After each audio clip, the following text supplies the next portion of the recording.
39 نزول نمبر 39 سورہ صاد کے بعد، سورہ صاد 23 کے بعد، اور اس سورت کا دعویٰ ہے تسلی نبی، جیسے کہ میں نے آپ کو بتایا۔ دوسرا دعویٰ اتباع ما انزل اللہ، ما انزل اللہ کی پیروی۔ تیسرا تخفیف دنوی، تخفیف دنوی نہیں اخروی، تخفیف اخروی۔ اور چوتھی چیز اس میں ترغیب الی اطاعت الرسول، رسول کی اطاعت بنانا۔ بس مسئلہ بالکل آسان ہے، سارے آپ پڑھ چکے ہیں۔ الف لام میم صاد، اللہ تعالیٰ کی قرآن کی گزارش سمجھیے نہیں، اور صوفیہ کہتے ہیں الف اللہ نے بھیجا کتاب کو، سمجھ، لام جبریل کے ذریعے سے، اور میم محمد رسول اللہ کے بعد، اس کو کہتے ہیں نہر، کہ کسی قسم یا کسی جملہ کے اولی حرف کو یا آخر کو کیا جائے، نہر ہے یہاں، سمجھے۔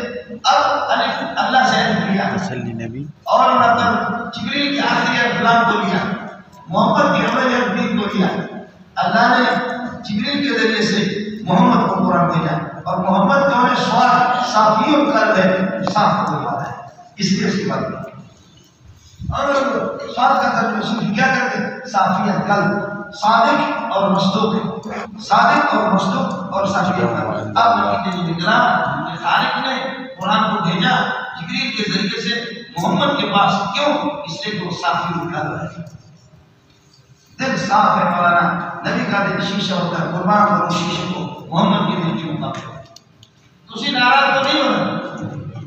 کتاب دلے کہا کتاب دلے یہ کتاب جو آپ کی طرف نازل ہو رہی ہے، یہ کتاب کہا لفظ پتہ لکھا فلا یکن فی صدرک حرج من تنزیلہ، اس کے نزول سے آپ کے سینے کے اندر کسی قسم کا کوئی مشقت اور کوئی اللہ کا بوجھ نہیں ہونا چاہیے۔ لتنذر به انذر کے ساتھ کرے، اس لیے اتارا گیا اس کتاب کو لتنذر به، اس کے ذریعے سے آپ یہ کہ اہل مکہ کو پوری دنیا کو ڈرا دیں، اور ذکر للمؤمنین، لتنذر پر عطف، سمجھے یہ بھی آیت کو بیان کر رہا ہے انزال کی نزول کی مواد لتنذر به من یؤمن به، جو اس پر ایمان لایا ہے ان کو آپ ڈرا دیں، اور ذکر للمؤمنین، اور نصیحت مومنین کے لیے۔ اتبعوا ما انزل الیکم من ربکم ولا تتبعوا، کیا کرے مولانا اللہ واسطے، مولانا اگر مگر شگر نہیں، صرف مطلب مگر، بولو اگر مگر شگر نہیں بلکہ کیا ہے؟ صرف مطلب مگر۔ بات آ سمجھے، مرغی کا گوشت کھاؤ اور کسی چیز کی گوشت نہ کھاؤ، بولو مرغی کا گوشت کھاؤ اور کسی چیز کا گوشت نہ کھاؤ۔ تو گوشت باقی سارے گوشتوں سے موانا تھا، کہ سبزی سے موانا تو نہیں ہے، دال سے موانا نہیں، گوشت جو ہے، گوشت کھانا ہے تو دیسی مرغی ہی کا کھاؤ اور کوئی گوشت نہ کھاؤ۔ اب اتباع اور تقلید، لیکن سے تقلید نہیں نہیں اور دال کی نفی نہیں، اتباع اور تقلید دونوں کے دونوں ایک ہے یا نہیں ہے؟ یا غیر مقلدین، اے غیر مقلدین، اتباع اور تقلید دونوں کے دونوں ایک ہے یا نہیں ہے؟ اگر ایک ہے، جیسے ہم کہتے ہیں کہ اتباع مضمون بھی ہوتا ہے اور ممدوح بھی ہوتا ہے، محمود بھی ہوتا ہے، تقلید بھی محمود بھی ہوتی ہے اور مضمون بھی ہوتی ہے، یہ دونوں کے دونوں ہے۔ اب ہوگا اتبعوا ما انزل الیکم، ما انزل کی پیروی کرو، قرآن پاک کے اور حدیث سے سمجھیے، ما انزل کی پیروی کرو، ولا تتبعوا من دون ما انزل، اور ما انزل کے علاوہ کسی اور کو دوست بھی نہیں بناؤ اور اس کی پیروی نہ کرو، سمجھے۔ اب ہم یہ کہیں گے تقلید کرو ما انزل کی، اور غیر ما انزل کی تقلید بھی نہ کرو، ہمارے معنی بالکل ٹھیک ہوگا۔ اتباع تقلید، اتبعوا ما انزل، یہ اتباع محمود ہے، اور قرآن کے علاوہ کسی اور کی پیروی نہ کر دو، وہ مذموم ہے۔ تقلید کرو ما انزل کی محمود ہے، اور تقلید نہ کرو غیر ما انزل کی، وہ مذموم ہے۔ ہو گیا؟ آپ کیا الگ کہتے ہیں اتبعوا ما انزل کی پیروی کرو، ٹھیک ہے، اور ما انزل کے علاوہ کیا ہے؟ کسی اور چیز کی پیروی نہ کرو، تقلید کی نبی کہاں ہوئی؟ بولو اس سے زنا کی نفی ہوگی؟ کچھ تو بولو، اس سے زنا کی نفی ہوگی اور اس سے شراب کی نفی ہوگی؟ نہیں ہو رہی، اس لیے کہ اللہ پاک کو الگ چیز ہے۔ جب تقلید غیر ہے تو غیر پر تشریح کیا ہے، دلالت بھی نہیں کرے، اور اگر تقلید اور اتباع ایک ہے تو اتباع معمول ثابت ہے تو تقلید معمول بھی ثابت ہے، اور اتباع مضمون ثابت ہوئی ہے تو تقلید مضمون بھی ثابت ہوئی ہے۔ یہ اگر ایک ہے تو پھر مسئلہ ٹھیک ہوتا ہے، اور اگر الگ الگ ہے تو پھر اللہ تعالیٰ کرے تقلید کی نفی نہیں ہوگی اللہ کی بندے۔ کچھ بڑا بڑا نہیں پڑا، اس لیے اس آیت کو تقلید کے خلاف پیش کر دینا یہ کسی ترجیح ارے کچھ بڑا بڑا نہیں پڑا۔ انتبیو معاملے میں حدیث بھی معاملے میں قرآن بھی ولا تتبعوا من دونه، اور اس کے علاوہ آپ اللہ کرے لا تتبعوا اولیاء، اور دوسروں کو اپنا دلی دوست بھی نہ بنا، اور غیر معاملے بھی نہ کرو، قلیلا ما تذکرون، زمانا قلیلا، یہ ماضی ہے زمانا قلیلا تذکرون، یا قلیلا منکم، یا تو کسی بہت کم لوگ، یہ بھی آپ کو نصیحت حاصل کرتے ہیں، اس کو زمانا قلیلا بنا دو، یہ اللہ کو بنا کر یہ اور تذکر قلیلا مفعول مطلق بنے گا، زمانہ قلیلا ظرف بنے گا۔ وَكَمْ مِنْ قَرْيَةٍ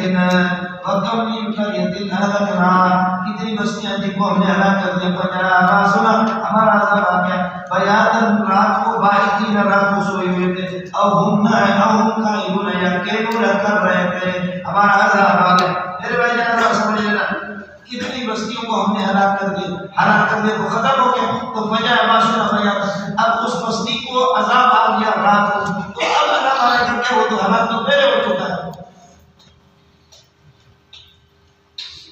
میرا اشارہ سمجھا نہیں؟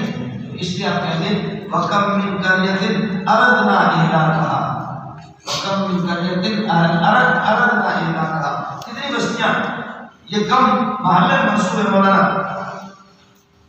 منصوب میں مرفوع کرنے کا چونکہ اہلکنا میں کم محل مرفوع، اور من قریۃ جیسی یہ تمیز ہے، یہ مبتدا بنے گا اور اہلکنا اس کے لیے خبر، لیکن ارادنا اہلاکا، فجاء بأسنا بياتا، بس اس بستی کو بأسنا ہمارا عذاب آ گیا، باہتینا، ترہانے کو رات گزار رہے تھے، او ہم قائلون، یا قیلولہ کر رہے تھے، یہ قال یقیلوں سے ہے، قال یقولوں سے نہیں، قال یقیلوں کا معنی قیلولہ کرنا، قیلولہ قیلولہ ایلولہ بولو،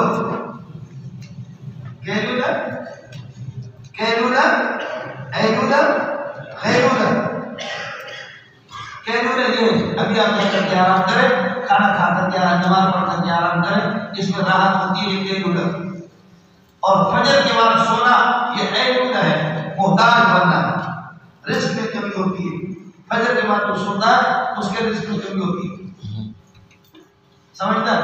اور غیرولہ اثر کے بعد تو غور، اور غیرولہ غوط، اور اثر کے بعد جو سوتا ہے تو پاگل بنتا ہے۔ یہی وجہ آپ اثر کے بعد سو جائیں گے، مغرب کی جیسے حرارت تک لیں گے، اچانک آپ کی آنکھ کھولیں گے، آپ حیران نہیں کون سا دیں گے، آدمی حیران ہوتا ہے کہ کون سے ٹائم پہ سو جاؤں، کافی سوچ کے بعد اثر، فجر میں یہ نہیں ہوتا، قیلولہ میں یہ نہیں ہوتا، لیکن اثر کے بعد یہ نہیں ہوتا، تو اس لیے ایلولہ قیلولہ غیرولہ بولو، ایلولہ فقر و فاقہ، اور قیلولہ راحت، اور غیرولہ پاگل پن، سمجھتا ہے؟ ایلولہ قیلولہ غیرولہ، سمجھے نا؟ اس لیے حضرت عمر پٹائی کرتے تھے، فرماتے ہیں کہ سو فجر کے بعد ایجاب ونومۃ الغداۃ فإنها مرخبۃ مجعلۃ مجفرۃ، خبردار فجر کے بعد نہ سو، بیماری بھی لگتی ہے، ڈھیلا ڈالا ہوتا ہے اور منہ میں بدبو پیدا ہوتی ہے۔ واہ زبردست بات کی، سمجھے؟ باقی کو چھوڑو، برداشت کمزوری ہوئی اصل اس کا بڑا صحیح نکلا، آسان نہیں تو سو سکتے، آپ نہیں سو سکتے، کیا ہو گیا؟ ختم کر دیا؟ بس ان کی کوئی فریاد نہیں تھی، یہ دعویٰ کا ٹیکس نہیں، اس جاؤ ناسرہ عزت بنے گا، جب ہمارا عذاب آ گیا کوئی فریاد نہیں تھی، مگر یہ فریاد تھی اِنَّا قَالُوا، کہنے لگے، یہ خبر بنے گا بتا نہیں، اِنَّا كُنَّا ظَالِمِينَ، اے اللہ ہم تو ظالم تھے، ہم سے ظلم ہو گیا، اے اللہ ہمیں تو بخش دے، معاف کر دے، لیکن ظاہر ہے اب کیا معافی ہوگی، وَأَقُولُ قَوْلِي هَٰذَا وَأَسْتَغْفِرُ اللَّهَ لِي وَلَكُمْ، اب جا کر کے